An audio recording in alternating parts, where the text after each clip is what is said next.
Во ова видео ќе научиш што е брзина на реакција, како и некои начини на мерење на брзината на реакцијата. Првото прашање за тебе е: што е брзина на реакција? Брзина на реакција е мерка за тоа колку брзо реактантите во реакцијата се трансформираат во продукти на реакцијата. Сега, ајде да видиме како може да ја измериш брзината на реакцијата.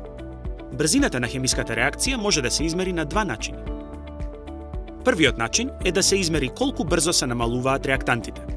Тоа се супстанците на левата страна од стрелката во равенката. Вториот начин е да се измери колку брзо се зголемуваат продуктите. Тоа се супстанците од десната страна на стрелката во равенката. Да разгледаме по еден пример за секој од овие два методи, за да ти помогне да го разбереш ова.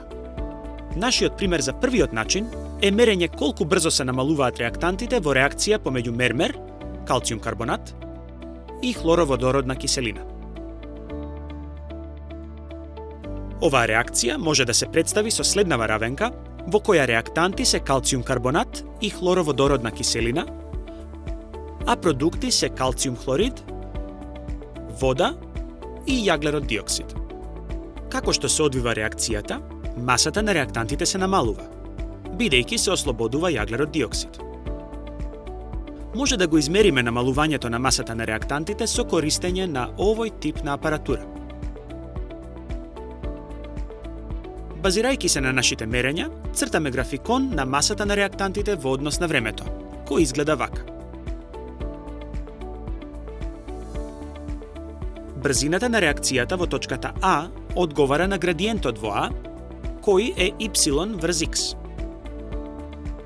Брзината на реакцијата во точката Б одговара на градиентот во точката Б, кој е y' врз x'. Што мислиш дека се случува со брзината на реакцијата во текот на реакцијата? Паузирај го видеото и размисли. Одговорот е дека реакцијата забавува, со други зборови, брзината на реакцијата се намалува. Дали добро свати? Дали се сеќаваш дека има и друг метод кој го спомнавме претходно? Разгледај ја истата реакција. Наместо да се мери намалувањето на масата на реактантите, може да го мериме зголемувањето на волуменот на продуктот јаглерод диоксид со примена на апаратура како оваа.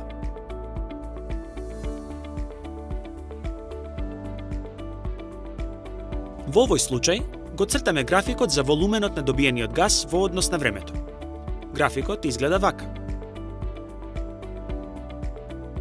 Како и претходно, брзината на реакцијата во точката А е дадена со градиентот во А, што е y врз x. Брзината на реакцијата во Б е дадена со градиентот во точката Б, што е y' врз x'. Што мислиш дека се случува со брзината понатаму во текот на реакцијата? Паузирај го видеото и обиди се да одговориш. Како и кај првиот начин, реакцијата забавува, односно брзината на реакцијата се намалува. Да повториме. Брзината на реакцијата е мерка за тоа колку брзо реактантите се трансформираат во продукти. Брзината на реакцијата може да се измери со мерење колку брзо се трошат реактантите или колку брзо се образуваат продуктите. Брзината на реакцијата обично се намалува во текот на реакцијата.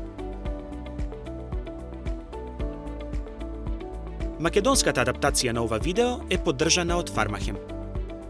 Доколку ти се допадна видеово, сподели го со другарчињата. За повеќе интересни содржини посети ја нашата веб страница naukazadeca.mk.